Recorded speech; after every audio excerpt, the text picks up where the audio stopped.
Hello, everybody. My name is David Davis. As you know, if you're following my channel, you know that I put up a couple of videos concerning the subject matter of suicide. I do not know how else to explain it to people, but suicide is going to be on the rise, I believe, because of the financial situation we are in this country. We are in a situation where many millions of people are out of work, and the government is doing everything that they can figure out how to do to try to get us to a point that we can get back to work. And once people start going back to work, I think that that threat of suicide will slowly start to dissipate and go away, but it's still going to be a matter of getting people back to work. If we don't get the people back to work, you're going to find that people are going to become desperate. They're going to start to feel worthless. They're going to start to look at life as, what am I doing here? And why am I even trying? They're going to have all kinds of thoughts such as that.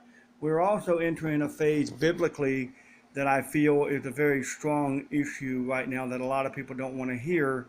Is I believe that we're entering into the end of times phase, when within the next 50 to 60 years, we're going to start to see some major changes and shifts in this world and power and the way the world operates. You know, when they came out with the concept of one world government, the one world government would be the first step in controlling the world.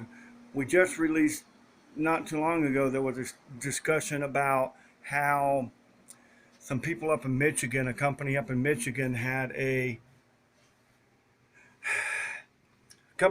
all their employees microchipped into their right hand so that they can walk up to the automatic doors, and instead of swiping a card, they swipe their hand and unlock the door. They walk up to the vending machine, instead of swiping their card, they put their hand up there, and it gives them whatever they want out of the machine.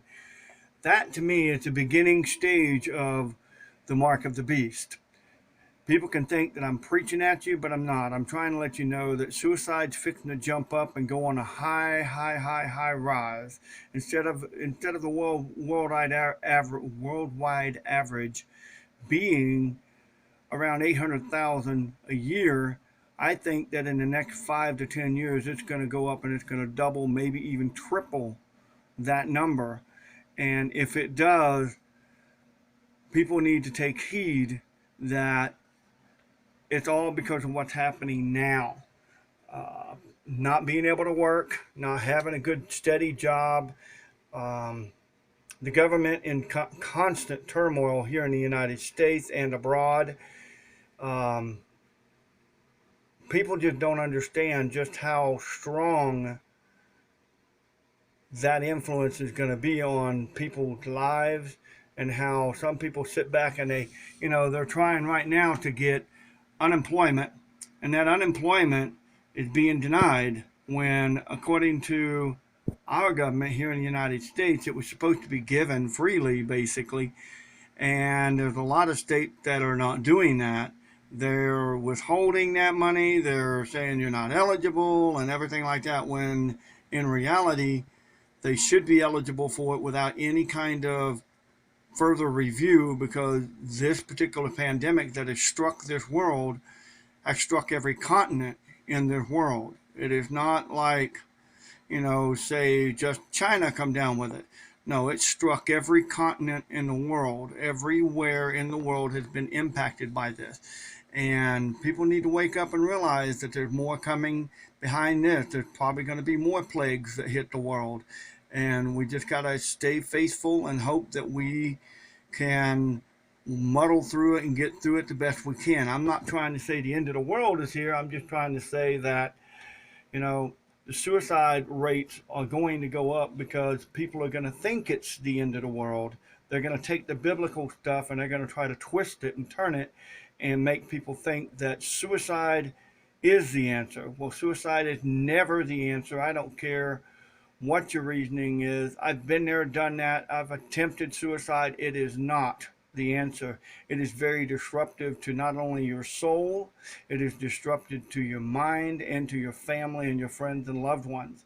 The friends and loved ones that you have, they would be totally torn apart if you commit suicide, because they would not know how to find the answers to why you committed suicide. Suicide leads to many, many, many unanswered questions, as well as the heartbreak, the wrenching pain that's left behind for those that have to pick up the pieces behind you. And I honestly believe that if we all were to come together and work together, we would understand why some people have mental disabilities that lead to suicide. Some people need that medication like I take, that helps to balance the brain out. Some people need help with finances, because financial problems and tend to lead to those thoughts of suicide every day. Now, we also have the other side of the coin. Financial problems also lead to split up between husbands and wives, boyfriends and girlfriends, and things like that. Lovers break up.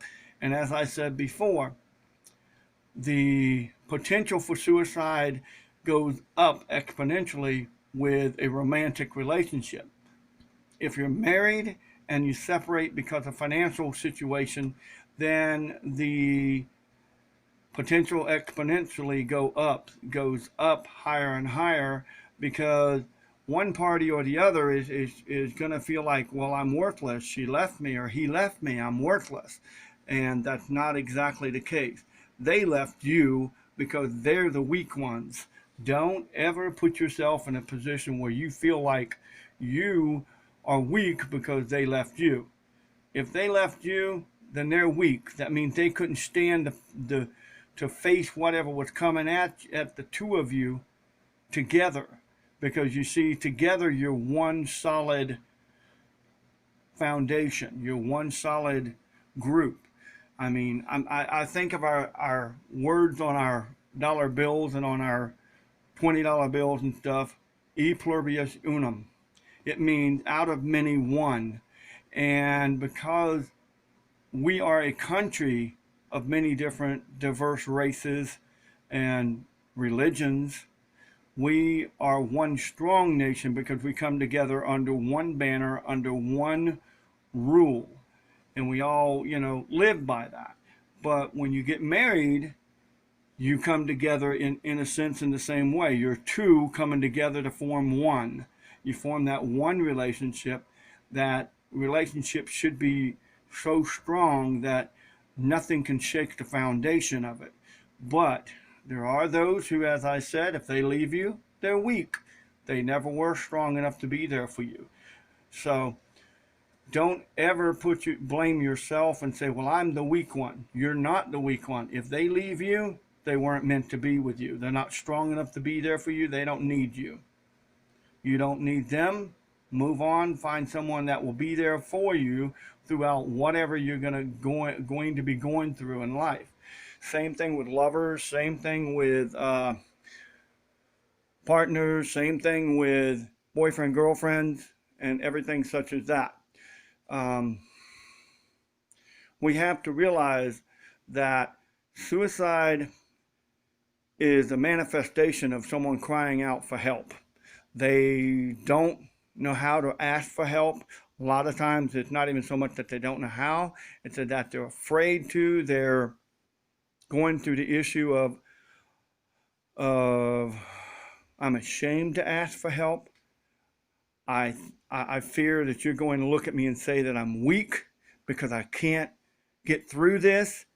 I'm weak because I don't know how to, work it through and get over this person or get over this financial situation and understand that this financial situation will pass. I'll make it through it one way or another. And most people don't realize that financial situations come and go throughout your entire life. Not everybody is a Bill Gates. Not everybody is Donald Trump. And not everybody is, super wealthy and have enough money that they can forget worrying about the everyday mundane things that we the people and normal people have to worry about. We worry about how we're going to pay our bills, how we're going to put food in our mouths, how we're going to keep the roof over our head, how we're going to put clothes on our backs, things like that. And because we worry about those things tend to be the one main thing that happen to us all the time. I'm going to tell you something that my father told me years ago. Stop worrying, because worry is the most powerful form of prayer that we can utter. Because as you sit there mentally and you worry about it over and over and over constantly, in a way you're praying for God or the universe or whatever you believe. You're praying to your deity to let that happen over and over and over and over. So quit worrying about it. Put it in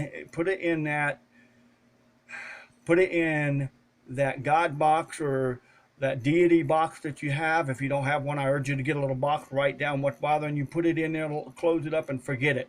Don't ever take it out again. Say, I've given it to you, it's yours, I don't want it. And leave it there, because that in and of itself will take it away from you and help you deal with it better. So all I really want to say at this point is, if you're contemplating suicide, reach out to someone, somewhere. Even if you can't find someone to reach to, you can always dial 911 and they can direct you. They can send somebody to pick you up and take you someplace where you can get the help that you need. Don't ever be afraid, because there's always somebody somewhere out there that's there to help you. And as they're there to help you, you need to be willing to accept the help that they're willing to offer you. Don't ever feel completely afraid or alone, because you're not alone. There's always agencies out there. There's always somebody out there that's willing to help you. I just hope and pray that you've got enough value out of this video that you can carry this video with you and know that, all you have to do is dial 911 and say, hey, I need help. I need to know where I can go for psychological counseling, because my thoughts are, I really don't feel like I have a reason to live, or whatever your thoughts are, and let them know that you're looking at the possibility of suicide. And then when you say that, they'll send somebody else to talk to you, someone out to take you someplace where you can get some help. And once you're there, don't be afraid to say the things that are on your mind. That's what they're there for. That's what they listen to every day, all day. And they're there to help you. And if you're honest with them, which I wish I had been years and years and years ago, things would be a lot better for me. Same thing with you. If you just be totally honest with them and open up straight up, then you won't have a whole lot of reason to walk away feeling like you didn't accomplish anything. If you're willing to open up to them, they can help you. If you shut down, they can't help you at all. Again, thank you for watching my video. If you got some value out of this, select the like button down below. And if you're not a member of my community, I would ask and beg that you go ahead and subscribe to my channel, as I'll be releasing videos like this more in the future. Again, thank you, and have a wonderful rest of your day.